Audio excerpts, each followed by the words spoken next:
everybody? Welcome to Hot Couch Potato, the podcast where we talk about video games and are getting old. I think I've said that once before, but we're for real getting old now. Not me, I'm still young. My name is Brett, aka Buwap. I'm here with my man Rick, aka A New Perfect Day. What's going on, man? Hey man, I saw it was raining for just a day, and then I was talking to like Dustin and Russ, and they said it was raining in San Diego the other day, and I was like, all right, sweet. So like I was driving down, and I saw no rain, just a bunch of sunshine, and I was like, where did all the rain go, man? Where did all the rain go? But when I was driving down, we were we're around Encinitas area. Mm-hmm. Where there's like North Torrey Pines and all that stuff, beaches, and I was like, damn, dude, I miss like this San Diego feel, this area of like being around the beaches and just everything is so relaxed and there's less tension when driving. And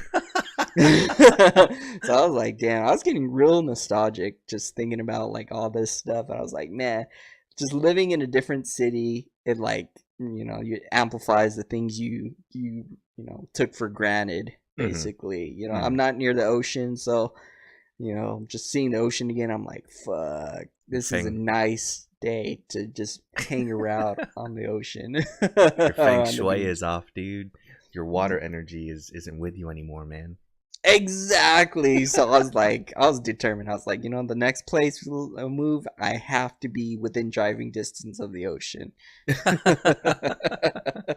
Just show up whenever, dude. Yeah. But it did rain Saturday. Yeah, Saturday and Friday night it rained.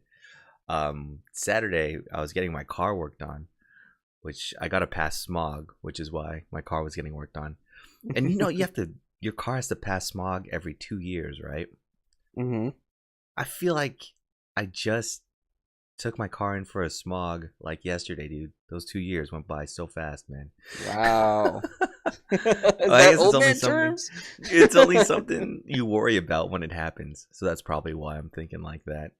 But yeah, so I was getting my car worked on, which means I'm just like sitting at home doing nothing all day, right? And it was a perfect day for it. It was all cloudy outside, and the skies were gray from what I could tell. So I was just in my room all day playing video games, catching up on anime, watching movies on Netflix and stuff like that.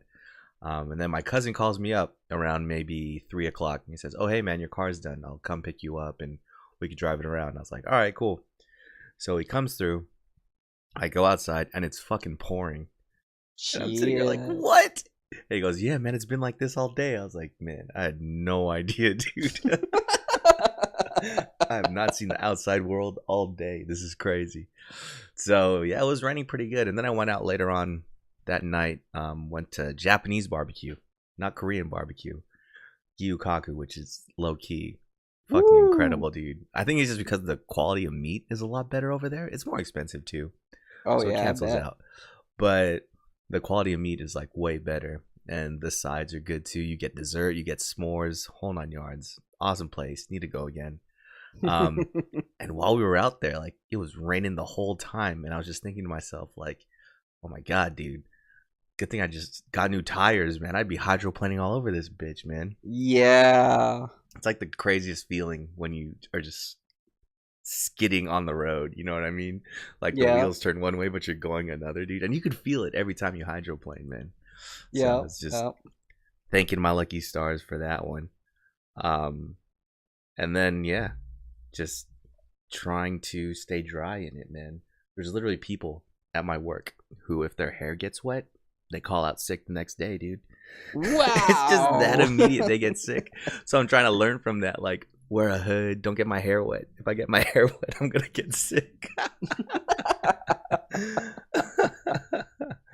Well, yeah, man, it was a good night despite the rain. Actually, no, it was a horrible night. This is a horrible weekend. You mean a new perfect day? That's what you mean. No, this is a horrible weekend because we lose an hour, dude.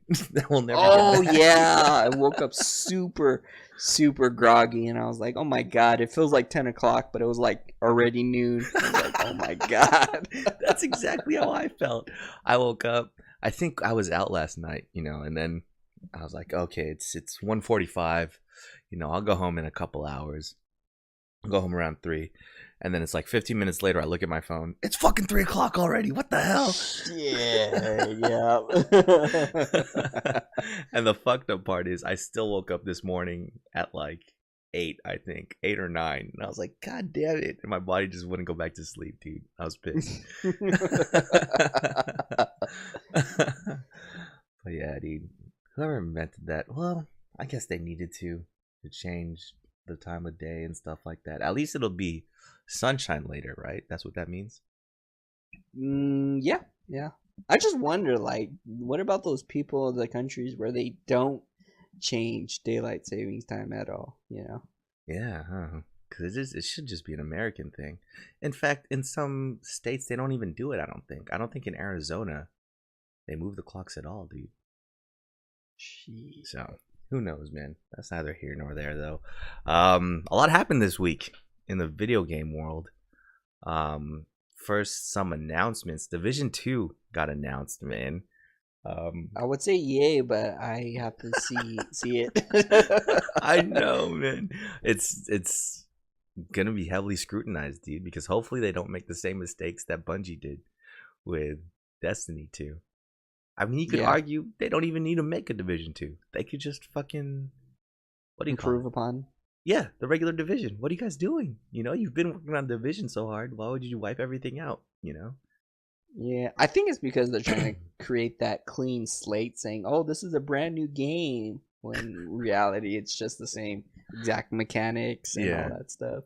Yeah, I remember talking about this from day one of an expansion they should have, which is add like zombies or something or monsters. You know what I mean? I always thought that was like an underlying thing in that universe. Because what's the story? There's like a virus or something that kills off the whole population, so that's why they have to quarantine all of New York or whatever, or Manhattan or whatever it is.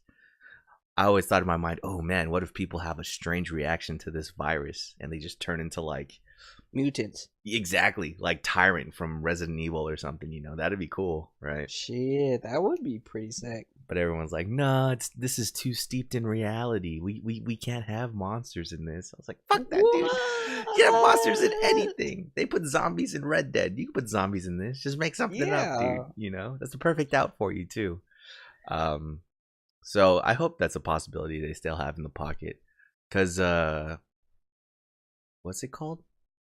Rainbow Six Siege, the one that everybody's playing on PC, that just came out with a zombie mode recently, and that one is super into like realism and things like that. So they should be able to do it in Division, man. I don't give a fuck. Try it. It's gonna work, dude. Whoever's making the decisions apparently does not like zombies. I know, right? And they definitely don't listen to Hot Couch Potato, man. They need to start to steal our great game ideas and stuff, man. Another announcement: Call of Duty Black Ops 4 got announced. I think the Black Ops series is my favorite series of Call of Duty. Have you played any of them? Isn't that the one with like space and all that stuff? No, the first two were about the Cold War, and then the third one was the one where they were. I don't think they even went into space in Call of Duty 3. I think it was just the, what do you call it? Those booster suits where you could run on walls and jump real high and things like that.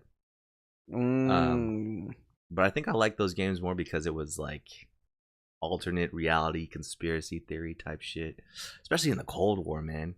Who knows what was involved during the Cold War, because Russia and America couldn't directly fight each other, so they were just using like Vietnam and Korea as excuses to fight. You know what I'm saying?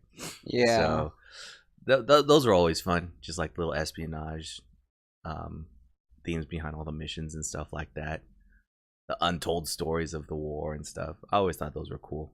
And then Black Ops 2, there was like a choose your own adventure portion of it too, where depending on what decisions you made in the game, like that, I think there was like 5 different endings for Call of Duty, actually, Black Ops 2. And there was this one, like there's this one dumb decision you can make where if you're driving, and I think someone's on the turret in the back, and for some reason or another there's like fire shooting at you, and you could turn away from the fire or tell the guy to duck or something. And if you don't do that, his face gets burned up. And then later on in this, and then later on in the story, you see him and his face is all burned. Oh shit! Does he want revenge and stuff? He's like, you didn't tell me. I think so. I don't really remember the story. I played that game when it first came out, but yeah, man, it's like small things like that made like differences in the story. And then I think there was like a good ending and a bad ending in it. So Black Ops, that series is pretty good, man. I'm looking forward to see what they do with 4. I remember 3 was the big one for like multiplayer in all the tournaments. I think Black Ops 3 was the biggest one that had the most success, at least in those multiplayer tournaments and stuff. What is the latest Call of Duty that just recently came out? World War II? The one that came out last year? Call of Duty, what is it? Number 5? No, it's just called World War II, which I legitimately bought because I forgot I pre-ordered it when I got Destiny 2. Well, I mean, and Call of Duty World War II was alright. I mean, the story was okay. I just couldn't get over how real, like, some of their faces looked, you know what I mean? Like, I felt like I was playing Transformers and shit. Because Josh Duhamel was all over the place. You know, that one dude from... Who does he even play? He's not in the army in Transformers, but whatever, dude. I just couldn't separate the actor from the face. Then I realized, dude, Call of Duty just steals a bunch of their mission ideas from movies, dude. Like, in Modern Warfare 2, half of those missions were from Jerry Bruckheimer movies, man. Like The Rock, Con Air. Like, he took a bunch of fucking ideas from those movies. In World War II, there's a mission that is specifically taken from this movie called... Oh, shit. Enemy at the Gates. Is that what it is? Oh, I don't know. I'm just making up stuff, but that movie was pretty good. No, you know what, though? It might be Battlefield that took a mission from that. That was the one with the snipers and stuff, right? In Russia? Yeah. Battlefield might have taken from that. But no, there's this one. So there's this movie with Brad Pitt, and he's like a spy. And the part where you pose as a Nazi officer in World War II comes directly from that movie. I was just so over it at that point. I was like, really, guys? You just want to make original missions? It's like frame for frame the movie. But anyways, we'll see a lot more of that in Black Ops 4, I bet. Little rant there about their lack of creativity. Chrono Trigger remake just happened. Well, I guess it came out on PC. That's the one you were talking about, like the time traveling and stuff? Yeah, there's time traveling and there's New Game Plus. Like before New Game Plus was a thing. You can play it over again with like your current level, and you could fight the boss like right in the beginning of the game, dude, without even meeting all the characters and stuff like that. So it's pretty crazy, ahead of its time for sure. And this was out on the Super Nintendo. It's a Square RPG. So back in those days, they were killing it, you know. But they had a remake for PC that they just released, and it turns out it was just super garbage, man. Like, dang, I thought it was gonna be great. Oh, no, picked it up. I guess they messed up. Well, instead of redoing all the, because it's pixel art, you know what I mean, in these old school games, and instead of like redoing the pixels to where it'll fit on, you know, a wide screen, they just let the pixels stretch out, and it just looks super ugly, you know. Oh, come to find out even more, Chrono Trigger came out on mobile phones, so you could play it on your mobile phone. The PC version is just a port of the mobile phone version. Oh my god. And there's, in some cases I've seen, there's like, so of course on your mobile phone the controls are on the screen, and there's like little buttons on the screen that show, you know, where you could press to do what. Those buttons show up in the PC port, man. What the fuck, dude? It's so lazy, bro. They're so lazy, yeah. Holy like, crap. What the fuck, dude? How do you mess that up? But of course, when there's a will, there's a way. Modders who are just diehard fans of this game are attempting to fix it now. So shout outs to the modding community, man, for breathing life into garbage games, dude. I wonder, like, who makes these decisions? Like, oh yeah, this is good enough to be sold to the public. Let's send it out, guys. I don't know, dude. They just wanted some extra money, man. I think what happened was, like, they had the phone version, and some dude that like just started at the company was like, "Oh, hey, we could put the phone version on PC."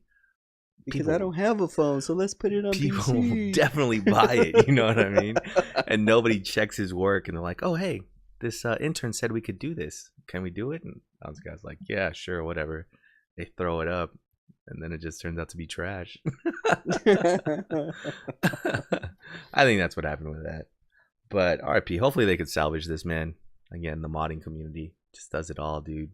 Puts Iron Man in Grand Theft Auto 5 and puts Left 4 Dead characters in Lord of the Rings.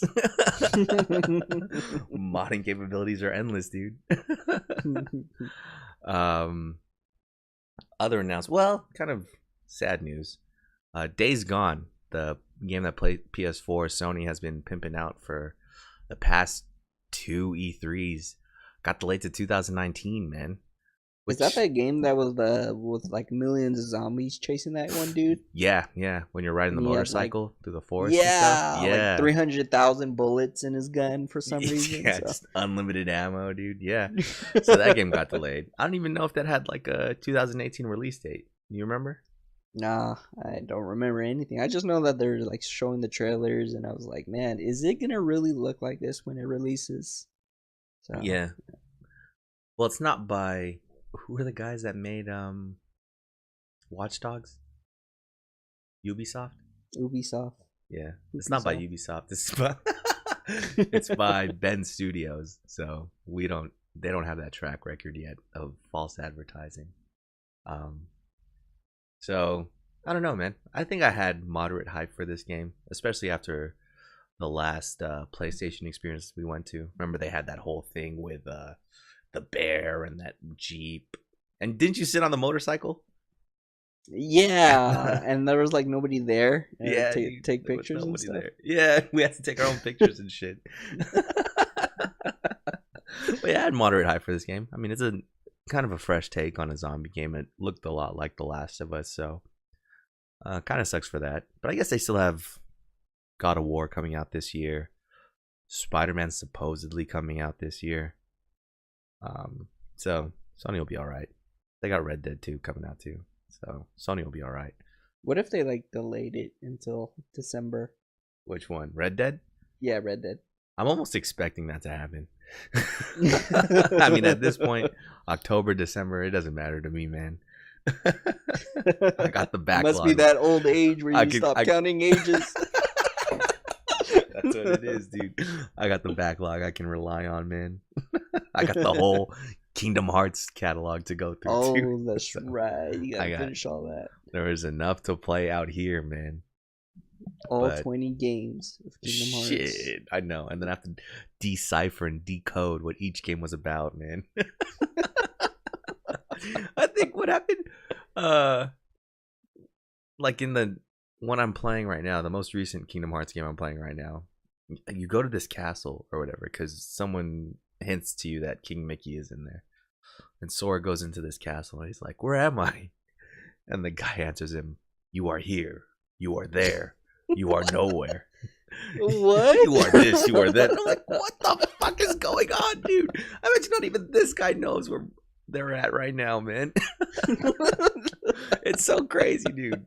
Like, why does this game have to be so complicated? Why couldn't you just tell us, oh yeah, so this castle is an alternate dimension of an alternate timeline? Like, why don't you just tell us that straight up, dude? Why do you gotta answer our question with metaphors? Because he doesn't know where he's at. Fucking Kingdom Hearts, dude. What an excuse, man, to throw Square characters and Disney characters together. Just to fuck your head up, dude. They don't want to make it simple, man. Come on. What are you guys doing? Disney must be pissed. Either that or someone at Disney knows the ending of the story, so he doesn't care. But if I was working at Disney and I made up, I don't know, let's say I'm the creator of Aladdin and I see Aladdin in this world, I would be kind of pissed. I'd be like, what the fuck, guys? What are we doing?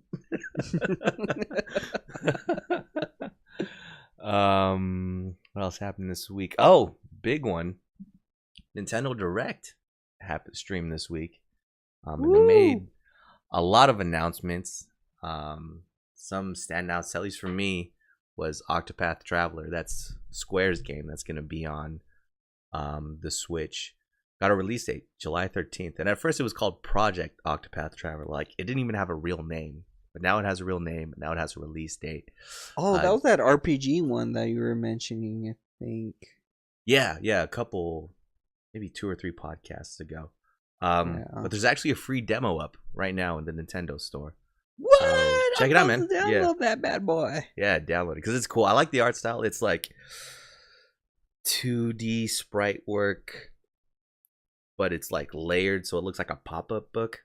It's kind of crazy. You'll see when you check it out, man. And yeah, I'm like looking at it. I was like, dude, this looks like the kind of like Final Fantasy. I think it's very nostalgic how it used to look, something like this. Yeah, and then there's like other things, like other elements in the game, like there'll be a mountain with snow on it, and the snow looks really HD, but the mountain is still like that friggin' pixel art. The water looks like real 3D water, but the bridge is just pixel art and stuff. It's kind of a cool contrast between the two kinds of like graphic styles and things like that, but it works for whatever reason in this game. So excited about that. I'm gonna pick that up for sure. Starting to get back into turn-based RPGs, as we'll discuss here shortly, man. I kind of miss it. It's cool now too, where it's like you can play and then, oh wait, let me answer this text message real quick. Then can go back and start playing again. It's not like fucking Bloodborne where I have to turn off my whole life to fight a boss for 5 hours. Yeah, you can't answer, no interruptions. You can't even pause that fucking game. Oh man. They also showed off a bunch of Mario Tennis, which looks like fun. I mean, I don't know if I'm gonna buy it, but it looks like fun. There's an expansion for Mario Odyssey where you get to play as Toad. What else was there? They showed a lot of what's that Squid Game called, man? Where you shoot paint at each other? I have no idea. R.I.P. I think dude. I know Splatoon. Splatoon. There you go. Yeah. Showed a lot of Splatoon. And right when you thought the Nintendo Direct was over, like, oh, we have one more thing. You see like this HD trailer of Splatoon and shit, like these 2 squid people fighting, just shooting paint at each other and stuff like that. And then in the middle of them shooting each other, the lights go out, and there's like this. They're just zooming in on the eyeballs of one of the characters, and in the iris of the character's eyeball, you see like a familiar sign. And what's that fucking sign? Fucking Smash Bros. Smash Brothers. And it's just so dramatic, dude. Like they have everything's backlit, so you can't see people's faces.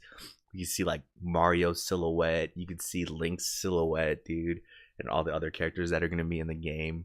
It's gonna be intense. So dramatic for Smash Bros, dude. But what's funny? I bet you people are gonna slow down and scrutinize the shit out of that trailer just so they could figure out who else's silhouette is in there, next to Mario and them. They're like, oh, this shadow looks like Fox, but it could be Wolf. Oh, this shadow looks like the Pikmin guy. You know what I mean? Like, people are gonna scrutinize the shit out of that thing. So I can't wait. That'll be exciting in the days to come to see what people dig up about the game. I know you're excited, man. You used to play Smash Bros. A lot, huh? Yeah, but I didn't buy the one for the Wii U because I couldn't afford that Wii U stuff. So, because I remember I bought Smash for the Wii, and I had no other games for the Wii except for Smash. And I was like, man, the next console, I don't think I'm gonna purchase it because, I'm just gonna buy Super Smash, and then that will be the only game I have for the Wii U. But it looks like the Nintendo Switch, I bought a couple of games already, and now Smash is gonna add on to that. So I hope I can use the GameCube controller at least. Dude, somehow. You can. There's already third-party adapters for it, dude. Oh, wow. Because that's the first thing. Because I didn't watch the Nintendo Direct. Someone was texting me while it was going on live, and I was reading it. I didn't watch it till after. But as soon as they told me, oh, there's going to be Smash for the Switch, and I was like, yeah, I'm not gonna play that, dude. I need my GameCube controller. They're like, dude, there's already adapters, and I look it up.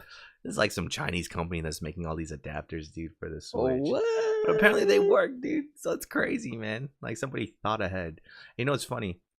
Me too. I had a Wii, and the Wii came with Wii Sports, right, for free, and that's all my family played. Was Wii Sports, and that was cool. We're like, whatever, we can just bowl or whatever. That's all we need the Wii for.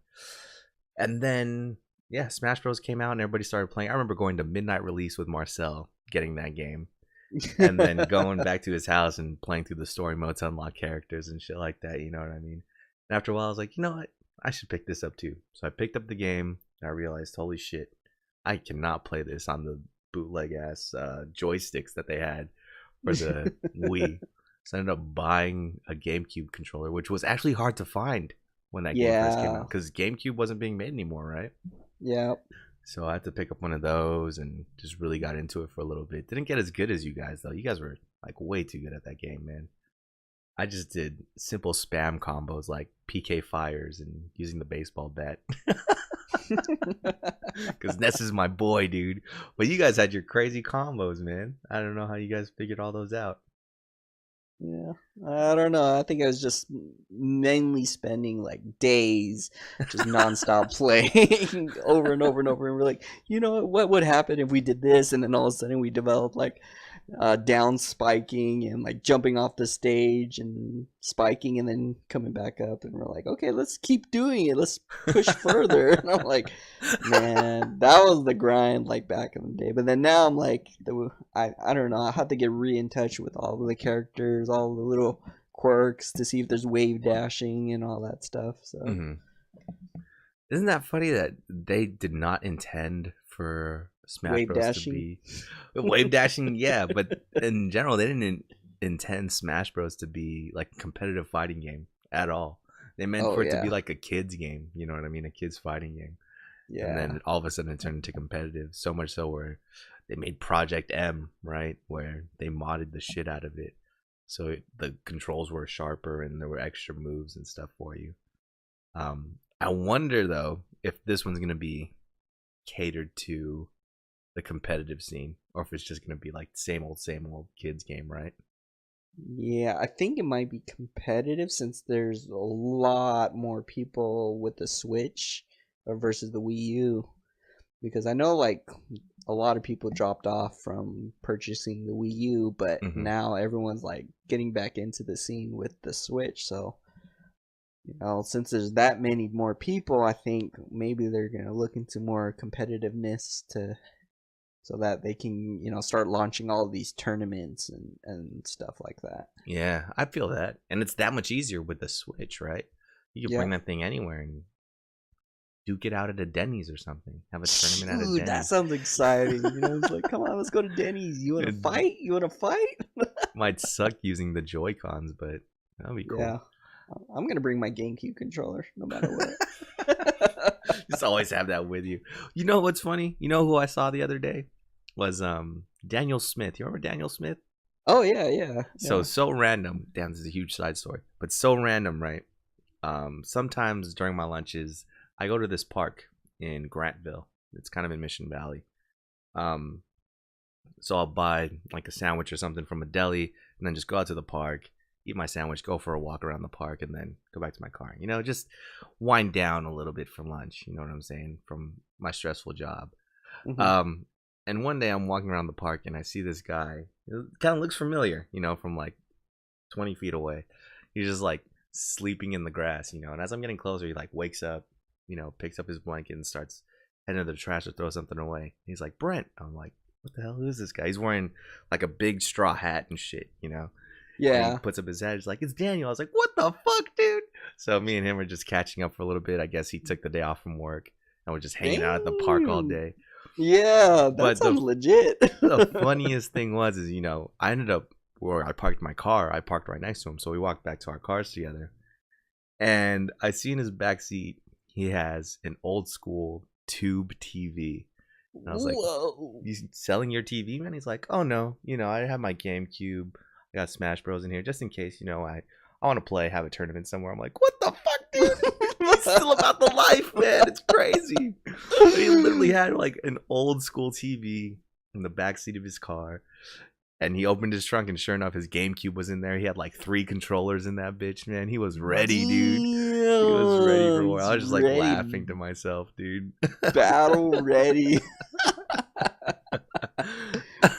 Damn, because I remember he was legit back then in high school playing Melee. So yeah, no, he was like, really good. Yeah. Maybe that was like the thing that, like, man, I just got to bring this TV and stuff around, challenge these fools. I know, take man. their monies, you know. You never know who's gonna be talking shit about Smash, man. To prove them wrong, dude. Yeah. But I just thought that was so funny, man. That you're right. He was battle ready, dude. And it's crazy. Like I hadn't seen him I hadn't seen him since college, which is years ago now. And the fact that he had his same setup just in the backseat of his car from high school and shit is just hilarious to me, dude. But yeah, super side story on that one. But yeah, Smash Bros.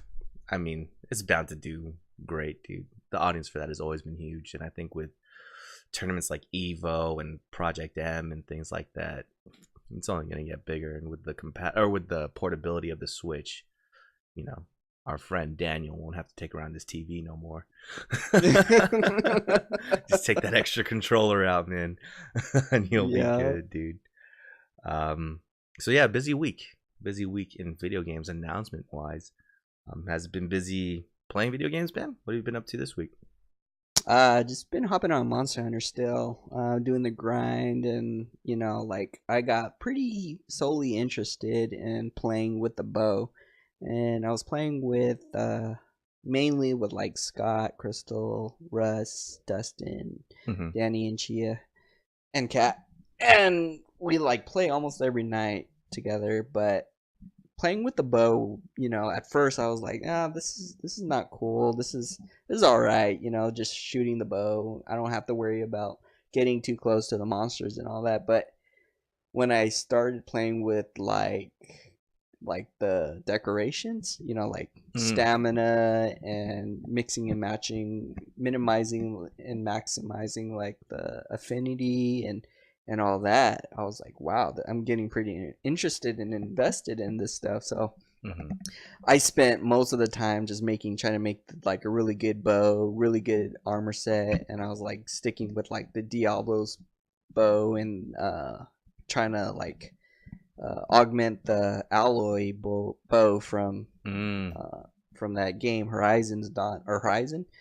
And dude, man, just playing with the bow, playing a different class, it just got me reinvigorated with playing the game altogether. You know, it's just the grind is there, like, because I got all of the charge blades, I got the weapon I wanted, I got everything augmented the way I wanted it to be, and I was like, all right, well that set is done.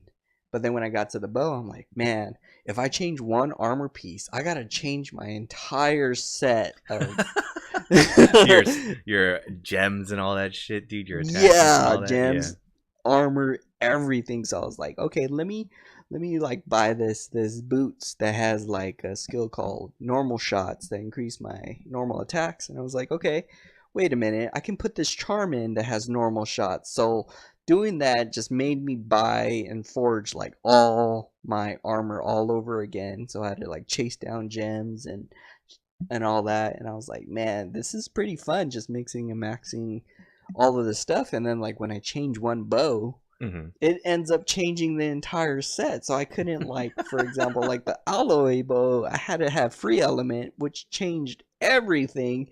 And then when I changed to Diablo, I had to input like some of the decorations, like increase non-elemental damage and stuff like that. And I'm like, man, this is crazy how just one piece of armor, one thing, just completely changes your set, your build, and stuff like that. So I like playing with the bow. I got much better. I'm not perfect, but I got way better, you know, looking up videos of, you know, people spam shots and then you like do different things. And you know, I've been really mindful of using that shock trap, or not the shock trap, the one where like falling rocks hits everybody. Falling rocks. Oh, your circle. Is it? Yeah. So I was just pretty mindful of that. And then I've noticed too, when I play like Charge Blade, I get close and personal. And when I'm playing like with on a team and stuff, dude, I get messed up like my combos get interrupted easily.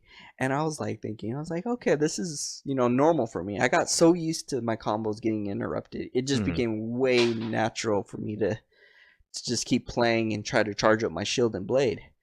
But dude, my productivity changed way crazy when I input one gem, and that gem was the brace gem, which is flinch free, and it just prevents knockbacks. But it was only for minor damage.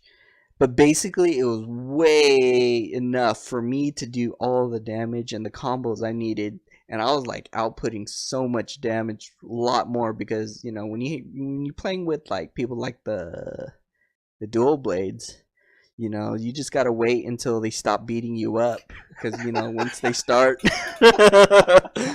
they can't stop. And I was playing with like a couple other people, and someone was using dual blades, and they're like telling me, "Oh yeah, you gotta."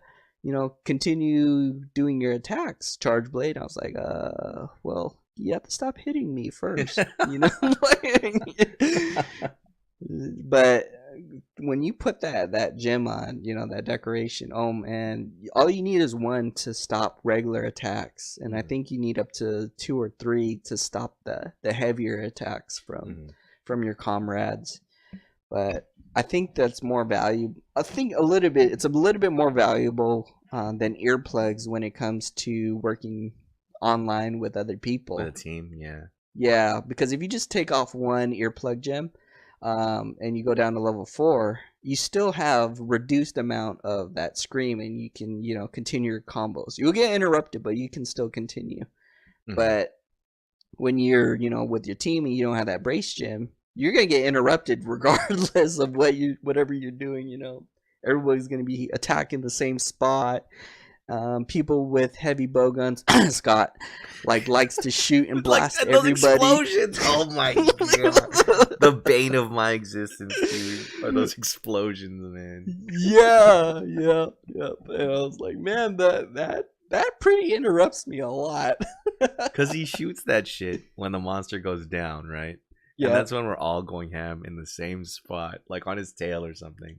Yeah. And I'm ready to do like my Hiten Mitsurugi shit and explosion as I'm going in. Oh, great, dude. Thanks.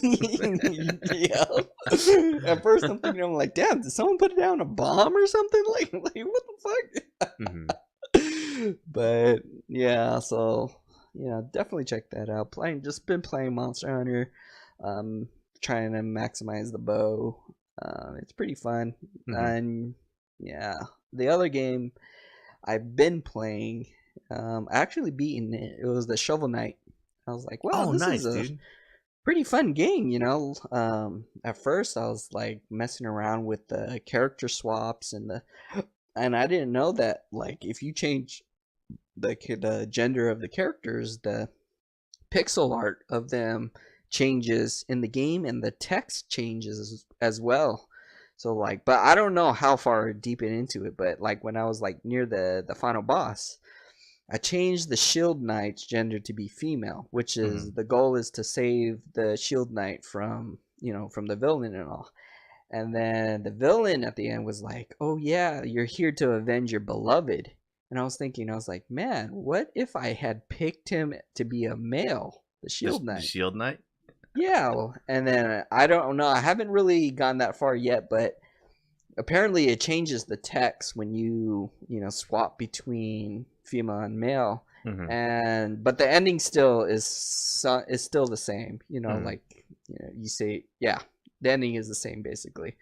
But I felt like it was more in place to whatever you wanted it to be, depending on what gender you choose it to be. So like I was like role playing as, oh yeah, my beloved person that I have to go save has been kidnapped, and that felt like, oh yeah, I was more involved in relating with this character, because I like the whole games where you're like going to save the princesses or save the damsel in distress, but it's not your traditional damsel in distress. You're saving your lifetime partner kind of thing. Yeah.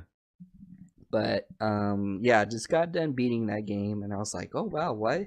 First, I was like, man, that was pretty fast. Like I beat it so fast because I think what had happened is that game is originally $10.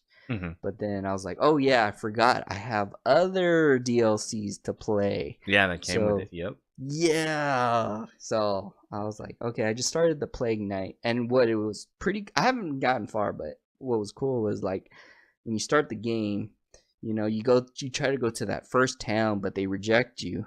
And then you go kind of underground. But at the same time you're going underground, you see the protagonist, the Shovel Knight guy that you just recently played, going into the town while you're underground, trying to do your own thing. And I was like, wow, that's cool how they integrated everything. It's just, everything is involved, entwined together, and everyone's doing their own thing, but it hasn't changed the story, it only enhanced the story.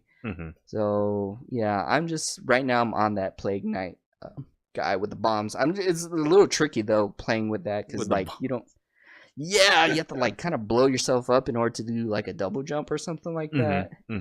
And for me it's kind of like tricky. You have to, I don't know, I'm just used to just down smashing with the Shovel Knight. Yeah. Dude, I told you that was the bread and butter of Shovel Knight, is the down slashes, and then you get that charge after hitting him twice, and you just let the charge go, man. Yeah, that was the bread and butter in Shovel Knight, dude. Yeah. And then it was funny too. I was like looking at the deaths, and I was like averaging roughly around 10 deaths per level. And then the last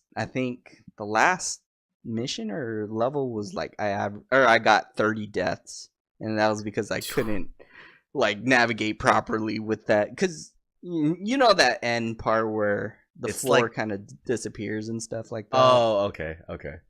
Yeah. So. I thought you were talking about the end where it's like Mega Man, where you have to fight all the bosses all at once. You know what I mean? Oh, dude. That one was tricky. I had to like rethink my strategy. I was like, dude, I need to play a little bit safe, because I'm just used to like, oh my god, kill him. And you like barely survive each fight, but now it's like you have to survive and have health because you got to fight someone else right after, dude. I remember. And then I died a couple times. I was like, oh my god, I have to re-fight all you guys. The funniest one for me, like all of them are pretty easy, or they're not easy. It's just I knew how to fight them, right? So I was kind of breezing through it. And I think the one I got stuck on the most was is his name the Tinker Knight or the Inventor Knight? The Tinker Knight, the one with the little guy. Gundam? Yeah, dude. And I was getting fucked up in his first phase where he's just running around throwing that wrench at you.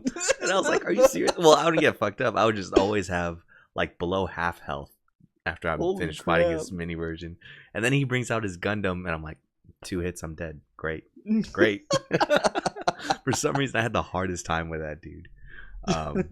Yeah, you're right. Yeah, the ending is cool with that. You don't really save a princess, but you save like your warrior ally buddy or whatever. And it's cool how they integrate her like at the end too. In the final boss fight, she helps you out, you know what I mean? Like and shit. That one was pretty cool. Yeah. But I think the one that I had tough time fighting was the snow one.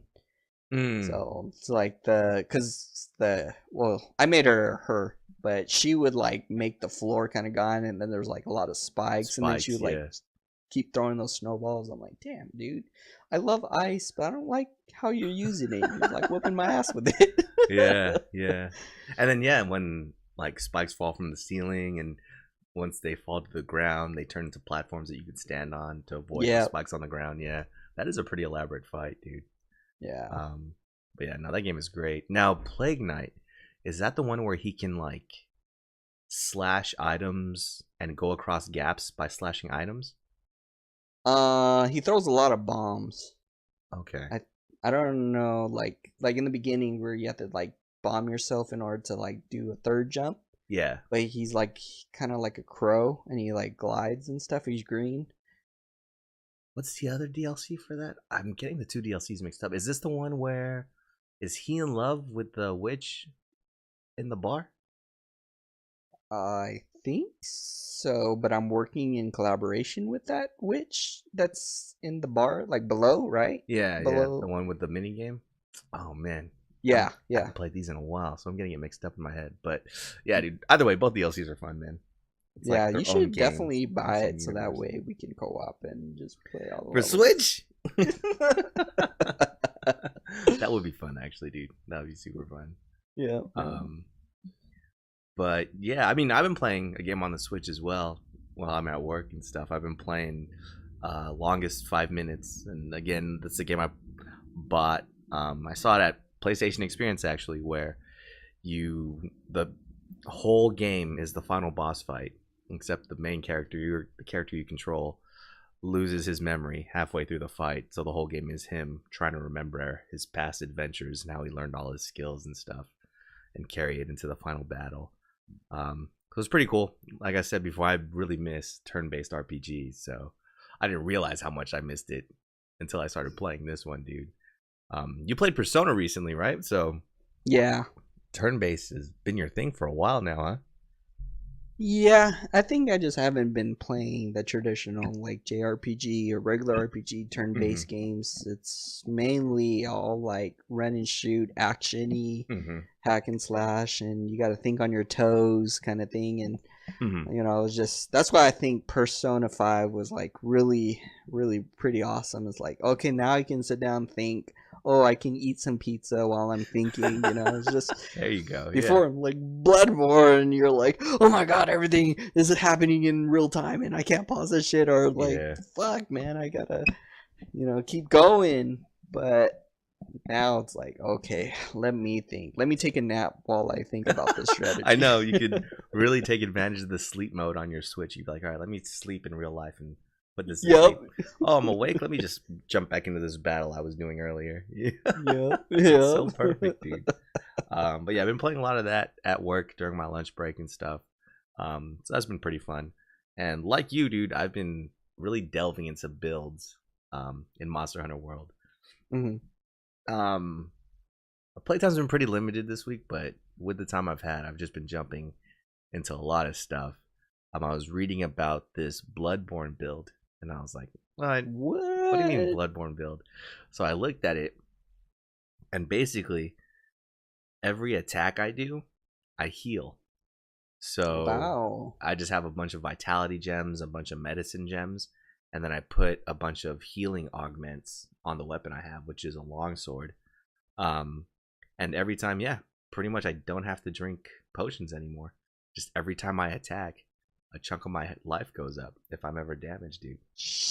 And it's crazy because the sword is pretty weak, but if you think about it, if you're fighting and you get hit and you have to heal, that takes away time from you damaging, right? But if instead of drinking a potion you're attacking to heal, your damage is more consistent, over time. Which is good for me because I get hit a lot, dude. Even with the longsword, I get hit a lot, so it works for me. It's pretty cool. And I also started using the insect glaive, which is amazing in itself. And I just used the weapon at first, right? I was wearing the same armor that had the Bloodborne build on it, and when I was attacking, I was still generating health for myself. So I was like, oh shit, this is kind of cool. But the insect glaive in itself is just a whole different beast, man. Yeah. Because not only do you have your slashes, but you could shoot out your little bug, and he leaves traces of like fireflies. And when you hit the fireflies, they could either heal you, they can let off an explosion, they could let off poison, they could let off like a paralyzing aura or whatever and paralyze the beast and all that. You can make your bug just fight the monster for you if you wanted to, and just like run away and pick up herbs everywhere or some shit if you wanted to, dude. It's crazy, like the amount of stuff you can do with the insect glaive, like just the different ways you can attack. Not only can you fly in the air and dodge midair and come down with an attack, but you can just have your bug fight for you. There's an added thing too where if you have your bug attack certain points of the monster, and you call it back to yourself, you can get a buff. So you get a damage buff. I think there's a speed buff and armor buff or something like that. Mm-hmm. So if you take that energy away from the monster and use it for yourself, your combos change. The whole way everything reacts to what you do changes. So it's super versatile. There's a lot you can do with it, and I could see myself spending another 2 hours trying to master like the insect glaive, dude. It's way too fun, man. And I don't know what it is with the classes I have, but all of them just like flying in the air, dude. Like every class I use has like aerial attacks and stuff, and I'm just flying in the air, coming down with a big slash. But it's super fun, dude. Insect glaive is pretty badass. On top of that, I had a bunch of extra materials, so I built, and I had a hero stone for a sword and shield. Mm-hmm. So I built a sword and shield, and the sword and shield is fucking broken as hell, man. Really? It's easy to use, and it has like super high damage, dude. It doesn't make any sense to me, man. Like my combo I have with the longsword, you know, I have to build up my bar, and then I have to go in and make sure when I land for my attack, I actually hit the monster. You know what I mean? Mm-hmm. With the sword and shield, he has the same attack. I could just press circle all day and I'll do the same attack. I don't have to build up any bars or anything, dude. And it does way more damage. I was like, what the fuck? And I could block and heal at the same time. It's like I don't know if it's just a super noob weapon or what, dude, but it's so cheap. I kind of felt bad for using it, dude. But yeah, I suggest if you're having a hard time in the game, look at the sword and shield. It's fucking so broken, dude. That weapon is so easy to use, man. Do you use the evade skill? Do you have your evade skill maxed out on your sword and your greatsword? No, I don't. I had it on. I think I had it on my dual blades, but I haven't used that class in a while, man. I was like looking at somebody who had maxed out the evade skill, and he was like dodging Nergigante's dive bomb like super easy. And really, like, dude? Wow, maybe I should like look into some more into that skill. Yeah, I've used it during Xeno'jiiva, and it was really good against Xeno'jiiva. Like I could dodge his fucking Godzilla beam that he shoots out and all that stuff, dude. Yeah.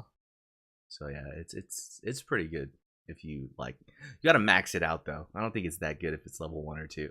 Yeah, level 3 is like it was like level 5 when he was doing it. I was like, oh shit, damn. Dude. Yeah, sacrifice these earplugs. I don't know, man. Yeah, man, you gotta. Yeah, and that's the thing. Yeah, and I've started to play without earplugs too, so I'm really starting to get conscious about like when they're about to yell, when I should dodge and stuff like that, dude.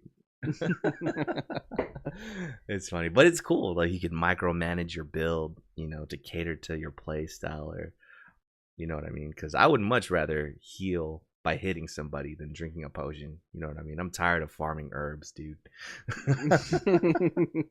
So I think it's really cool, man. That there's a lot to do, and like I said, yeah, you could spend hundreds of hours just by picking up a new weapon. You know. So insect glaive is next for me.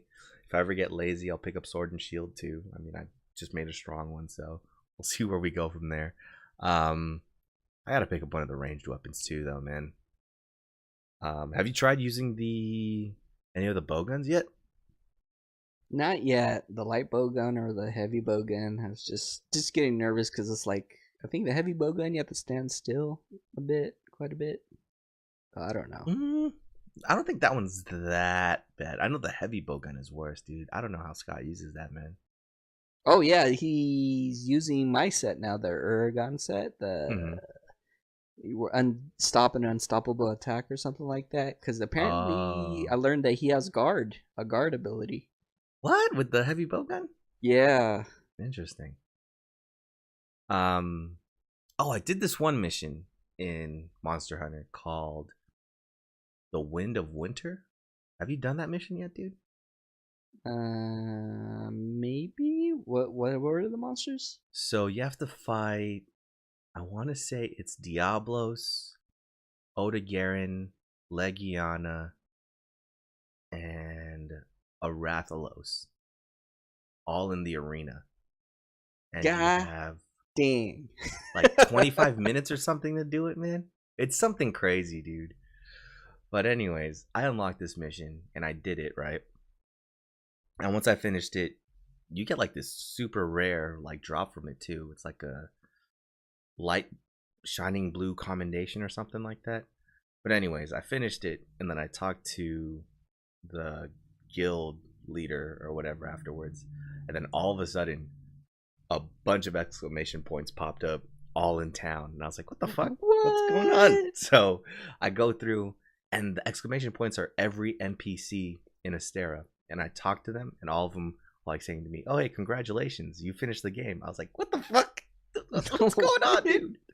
So I guess it's like the last mission, or like, yeah, the last mission you can ever unlock besides the one at level 100 is that one.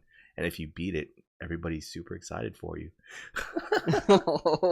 Everyone just had like a congratulations voice line for it too. It was kind of wild, man. Kind of freaked me out. Like, no end of the game. We still keep going. I know, right? But it scared me. Like once all those exclamation points popped up, I was like, oh my god, so many missions, dude. But no, it's just a conversation I had to have with everybody. But that was pretty cool. Yeah, if you ever have a chance to do it, let me know, dude. I will definitely help you out on that, man. Hell yeah. I think I haven't seen that. Is that like an event quest or investigation? No, it's like a level 9 optional quest or something like that. But yeah, dude. I think I beat it with a minute on the clock left, dude. Like it took me the whole time. Yeah. And I just learned that Diablos is the bane of my existence, man. But I need to retry doing that mission with the insect glaive. See if I do any better, dude. Because I was just using the longsword. Not even the Bloodborne set I made. I was still using like my explosive set, and I was getting my ass kicked by Diablos, dude. It was no fucking fun, man. Yeah, same here. I think it was like last night. I was trying to fight Diablos, and I was like, you know what? You're weak. You're only a regular high level. And then he like stunned me like 3 times, knocked me out, and I almost died. I was like, okay, I gotta get serious. So I was like popping everything.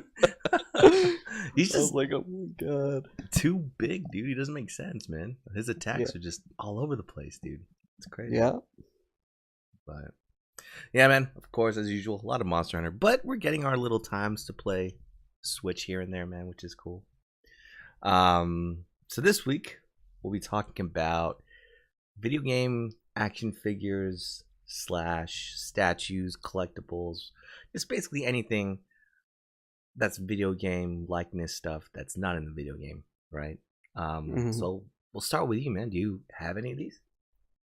Well, I used to collect these figures and stuff for both video games and anime, and I used to have a lot. But I think recently, like before when I moved to LA, like I got rid of like the majority of them, or actually all of them. I just gave them to my nephew for him to sell. But if there is one, I'm looking out for one figure though in the future. But the ones that I used to have is I don't know if it's considered a video game, but I had like Power Rangers figures and Pokemon figures back in the day, especially like when they were very collectible. You know, you just want that Pikachu from McDonald's and all that stuff. And then I had when Darkstalkers, or not Darkstalkers, Marvel vs. Capcom 3 came out.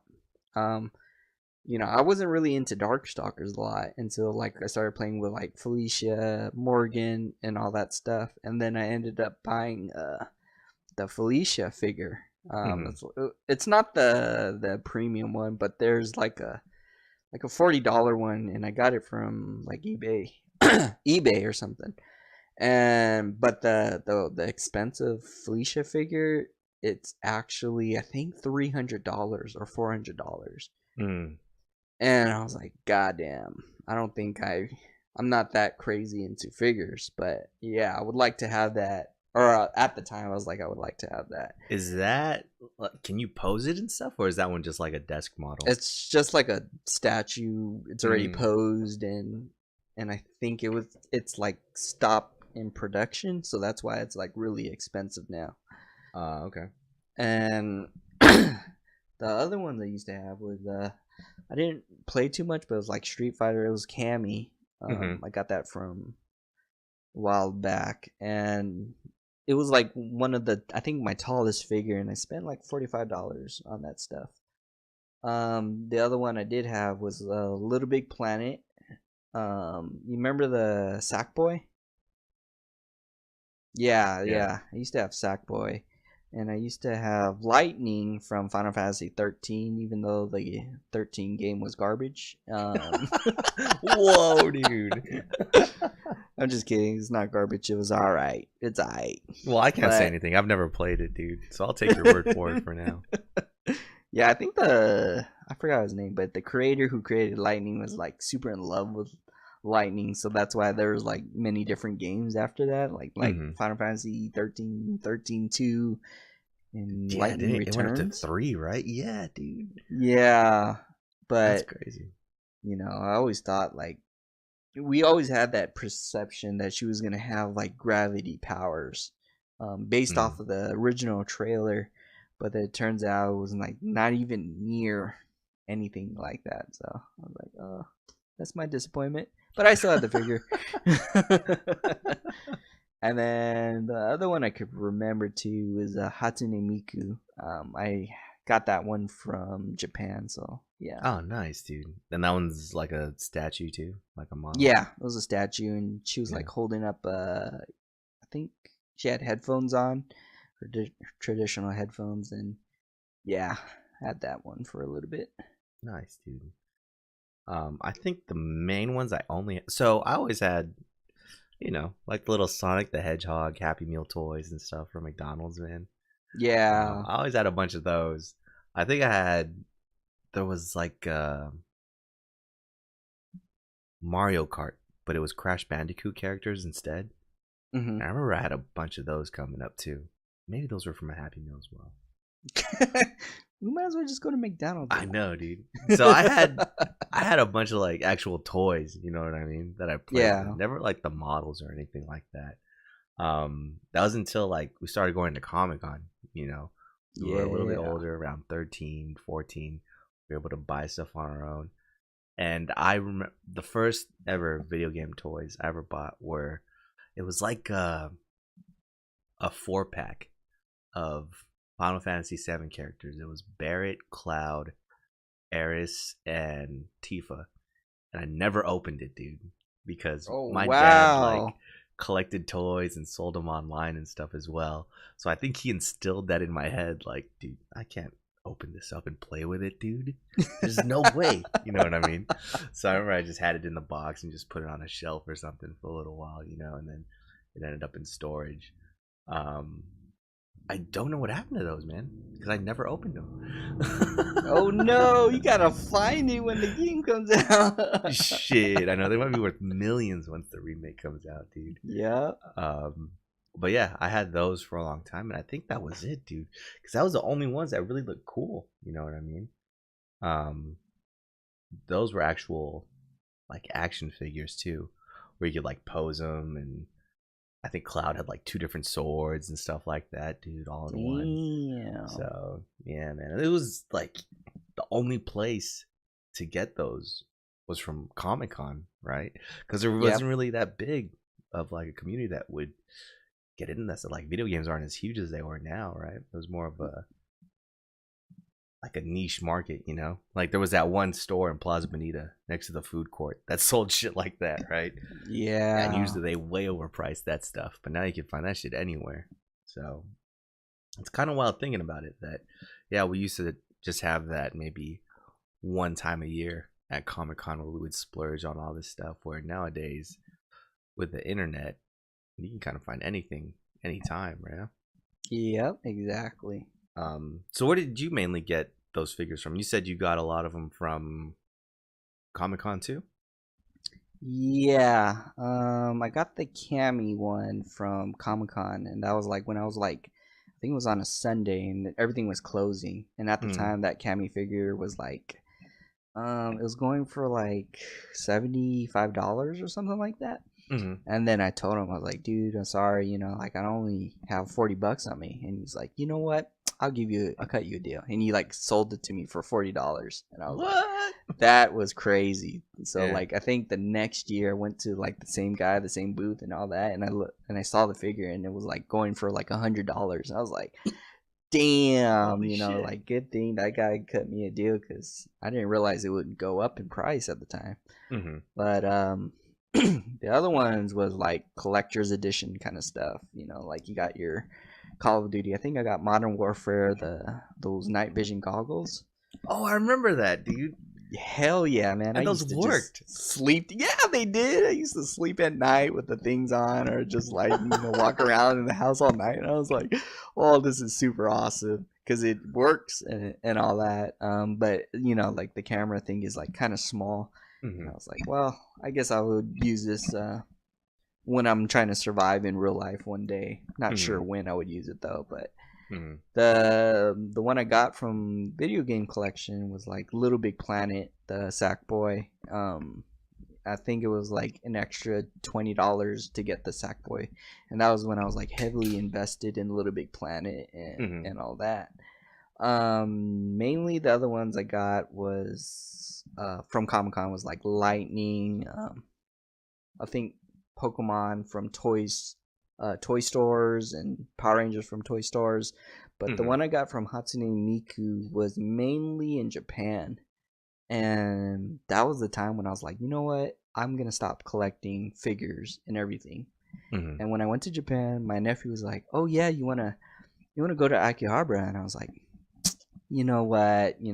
Let's go somewhere else, like Shibuya Crosswalk and all that stuff. So after a while, toward the end of the trip, we're like, you know what? Let's go to Akihabara. And sure enough, man, oh my God, that was the biggest mistake. I was in a building for 4 or 5 hours. One building. Because each building has so many floors, and they have so many floors of anime and anime figures and stuff like that. So I was like, no way. So after that 4 or 5 hours when I was in that one building, I went to the next building. I was in that for another hour. So I was like, dude, oh my God, we can't, we got to get out of here because my nerdgasm was like spazzing out. I was like, I promise, I vowed to stop collecting figures, and here I am, like looking at all these figures that you can't find in the U.S. And I was like, oh my God. So the next day we went back to Akihabara, and oh my God, sure enough, I ended up buying like 3 or 4 figures. But oh my God, yeah, dude, they came in boxes too, like huge boxes. So I brought a giant empty suitcase, like a huge one, and I was expecting to fill it out with souvenirs for my family. But the thing is, I had to put all the souvenirs I bought for my family in the suitcase that was filled with clothes, and then the empty one, I had to put all my figures in that one.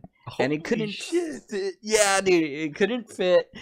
And so I had to ask my dad to like carry his one of my other figures in the suitcase.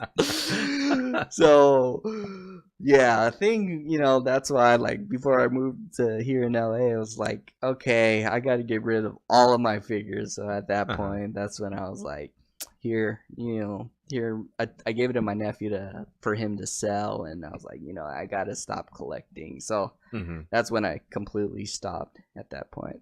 And I think I'm on the same mindset as you are right now. Like in my life, I really don't need clutter right now. You know what I mean? Yeah. And I think at this point, those action figures and those models would just be clutter, But that doesn't mean like I have a wish list out there, right?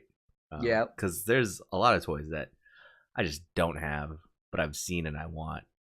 I think first and foremost for me is Lady Maria. There's that Bloodborne toy of that boss. Oh yeah, she comes with like the chair and everything, dude.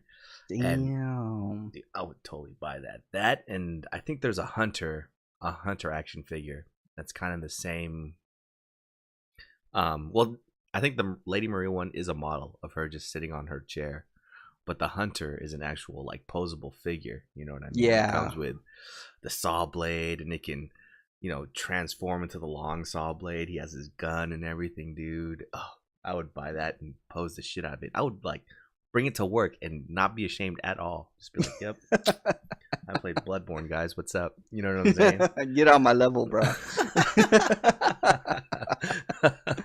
But those two are like definitely on the wish list. One that I had a hard on for a little while, but it kind of dissipated just because the game was the Destiny action figures. They made like the really, not the ones that you could just buy at GameStop, but there's those really detailed ones that they came out with.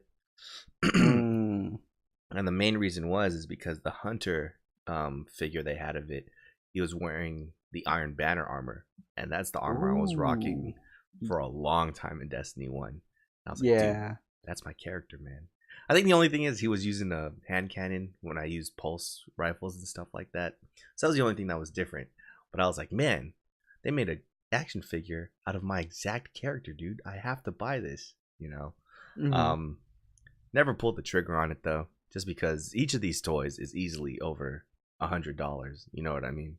Yeah. So that's why I was always a little bit apprehensive to buy them. But looking back now, I think out of all those, I'd buy the Bloodborne one. And, dude, we're gonna see it at Comic-Con. I'm pretty sure, 100% sure you will see it there. Dude, okay, Comic-Con 2018. If we see it, I'm buying it, dude. Yep, I'll show you exactly where it is too. Even though it just recently came out, I already know where exactly it is. Shit. I think it's the Bluefin Tamashii. Oh yeah, those guys always have good figures, man. Yeah, they're the one that sell the figure arts for the Bloodborne, the one that just came out. So, yeah, I think they had the Power Ranger. I think I bought the Power Ranger one from them. Like it was like a Legacy limited edition Comic-Con Black Ranger. Yeah. But I ended up selling it, so I was like, it's all right. Yeah, man. As long as it's under $200. If it's over $200, we might have to think about it, dude. But yeah, man. What's on your wish list? What toys out there? What statues out there would you just want but never had a chance to get? So there's actually, I don't know, it's like a little bit indifferent. But the one that I kind of really wanted, or still kind of want, is the Batman Samurai. The one by Play Arts Kai, and I saw it at it's always on display at Comic-Con, and but I think back in the day, Play Arts Kai used to be like $50 to $80, for a figure, but they they just started raising the price like crazy. So it's like $150, and I think the Samurai is like $155 or something like that. And it's Batman wearing the Samurai armor, and I was like, you know what? I don't want it that bad, but I really do, wish it was on my in my inventory. But the other one I almost bought was the Destiny Ghost, that's compatible with Alexa. And, wasn't that from like the Super Collector's Edition of Destiny? That's the one that was like coming out in December, and I was like, oh, okay. Yeah, it's supposed to like light up, make noises, and all that, and talk to you.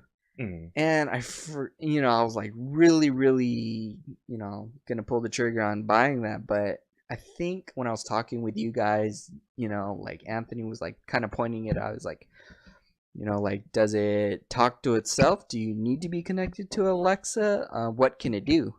And I was like, man, you're right. It's like it has to be connected to Alexa. You don't talk to it directly. You talk through it through Alexa. So you have to say, Alexa, tell Ghost, what are my stats in game and all that. Or to load my equipment. And then my other reasoning was like, how often do I still play Destiny to even use those kind of features? Because it was with Destiny 2, right? Yeah. It was Destiny 2. And then 2, like I don't really play the game, or I stopped playing the game for a while, and I was like, okay, well, what else can this Destiny Ghost do? And it can't do anything much, but just load your stuff from in-game and all that stuff. And at that point I was like, you know what, You're right. You guys are right. I don't think I'm gonna pull the trigger. So I really wanted it be just for nostalgic sake. Hmm. Just because I thought it was like you can be able to talk to it directly and converse with it. Like, hey, ghost, what's the weather, and it'd be talking in its Oh, voice. it's like a replacement for Alexa. Yeah, Hmm. yeah. But like it's connected with Alexa to use the search engine and all that stuff. But it wasn't like that. It was more like tell Ghost to, tell me my stats, tell Ghost to load this gun. And it's like, man, I don't know. That really kind of just turned me off at that point. But it did light up, did all the bells and whistles and stuff like that. The third thing that I really want and I saw is Xenogears at Comic Con. Oh So yeah, that didn't even have like a picture or anything, dude. It just said nope. coming soon, Xenogears. So you don't even know what it's gonna look like. Well, it said Weltall, so I was like, okay, that's the main character. The protagonist is Gundam, Hmm. basically, his giant robot. And I was like, okay, well, I don't know what it looks like, but hey, I am willing to wait for this to be in production, and Hmm. that's why I keep an eye on it. Like every other week, I just like refresh and see if there's any news updates on this thing because, man, that's my top priority. If I'm gonna collect a figure, this is the only figure I'm gonna ever collect at this Hmm. point, Hmm. and I'm gonna keep it out on my computer or whatnot. I'm gonna keep it Shit. until I'm like 90. And like my Shit. kids would be like, "Hey, can I touch this?" I'm like, "No, this is my game, my game figure." But recently, when I was like looking up to see if there's any updates for the Xenogears figure from Play Arts Kai, I looked and they're gonna make two extra Xenogears stuff. One, the main protagonist, and the other one, the girl protagonist. So I Oh was like, shit. damn, dude, stop taking my money because I am willing to like. Oh man, it's just yeah. Damn it, I'm gonna have three figures. So Yeah. now that we know, what our to die stuff for is, mine's obviously Bloodborne stuff, and I probably wouldn't spend over $200 on it, man. Mm-hmm. What is the most you would spend on that Xenogears figure, man? $2,000. Whoa! What? You said $2,000, man? Dude, I'm telling you, this is my bane of existence in getting into anime, into getting into Japanese RPG, into my whole childhood, everything.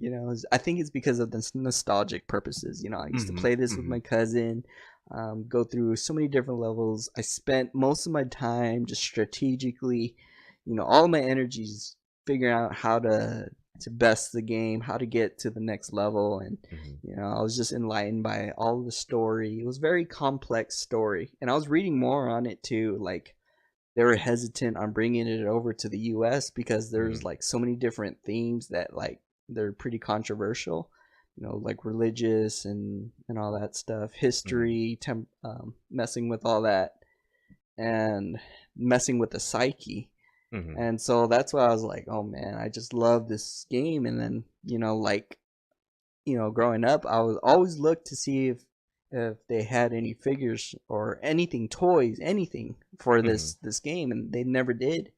They just, they only had an art book, which I bought, which was like $200 for the art book for the, kind of tells the story and Wait, all you said that. $200 just for the art book, dude? Yeah, Oh this my book god. is one of the rare things, so it's like, Mm-hmm. yeah, like, yeah, I know it's super pricey, but that's the thing. It like tells the story, and it was pretty rare to get because it was Mm-hmm. only made in Japan.